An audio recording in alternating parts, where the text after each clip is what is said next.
Hello, class. This is Mrs. Silvestro. We are continuing on with chapter 13 of The Wild Robot. This chapter is called The Aftermath. Daybreak, and the storm had passed, but the sounds of water were everywhere. The air was filled with the dripping sounds of mountain runoff and the sloshing sounds of flooded streams. And then came a very different sound.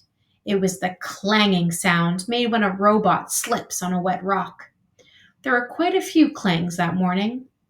As Roz worked her way downhill, she scanned the aftermath of the storm.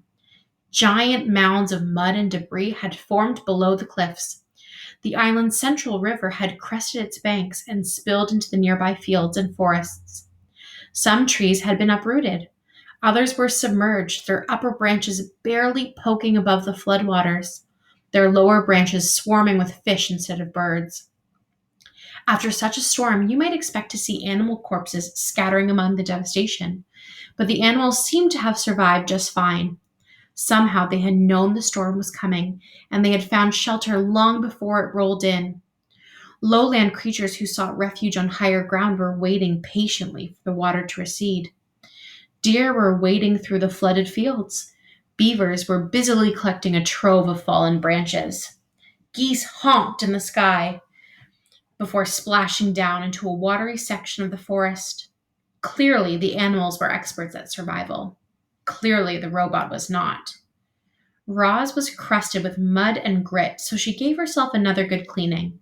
But that only revealed her dents and scratches. They were really starting to add up. She hardly resembled the perfect robot who had appeared on the shore just a week earlier. The wilderness was taking a toll on poor Roz, so she felt something like relief when she spotted the quiet hole in the side of the mountain. It looked like a safe place for a robot. She stomped across the hillside and up to the cave, but never stopped to wonder what might be lurking from within. Chapter 14, Bears. Roz stomped into the cave, and then she stomped right back out.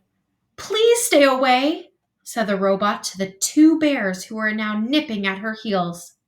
You see, when Roz stomped into the cave, she accidentally woke up a brother and sister bear from their morning nap, which is never a good idea.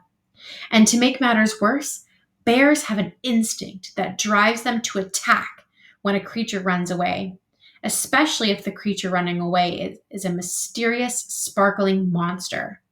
So, as the startled bears watched Roz stomping out of their cave, they really had no choice at all. They simply had to take up the chase. Roz tried her best to outrun the bears. She leaped over rocks and wove through trees and stomped across the mountainside at full speed. But the bears were young and strong and fast, and the robot still had so much to learn about moving through the wilderness. She never even saw the tree root. One moment she was stomping along, and the next moment she was flying through the air and thumping down onto a rotten log. Clumps of soft wood stuck to her sides as she stood and faced her attackers. Wouldn't you be afraid if two bears were charging towards you? Of course you would. Everyone would. Even the robot felt something like fear. Roz was programmed to take care of herself.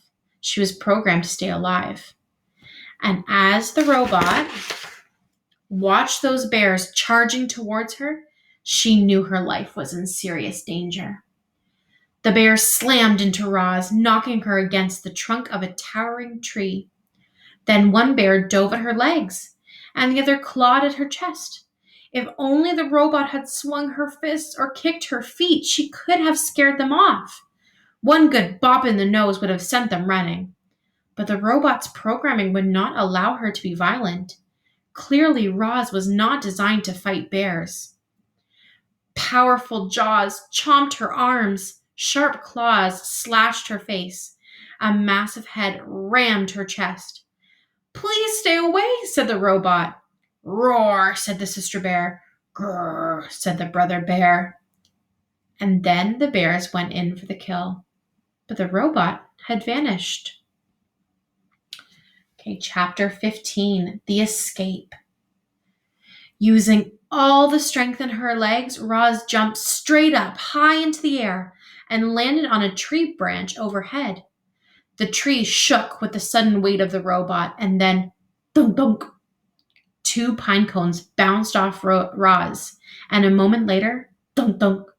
The same pine cones bounced off the bears below. The bears grunted with annoyance. This gave Roz an idea.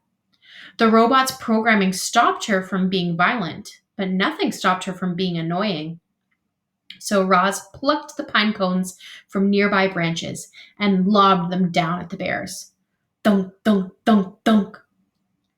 Each pine cone bounced off its target with annoying accuracy and whipped the young bears into a frenzy.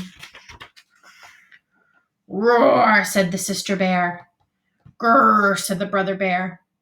I do not understand you bears, said the robot. Roz was about to unload a whole armful of annoying pine cones when the distant roar echoed through the forest. Back at the cave, the mother bear was calling for these two, and she did not sound happy. The young bears looked at each other. They knew they were in trouble.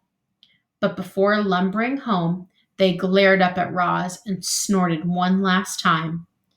More than anything, they wanted to kill the robot. That's all for today's reading class. Be sure to hop over to the VLE to answer today's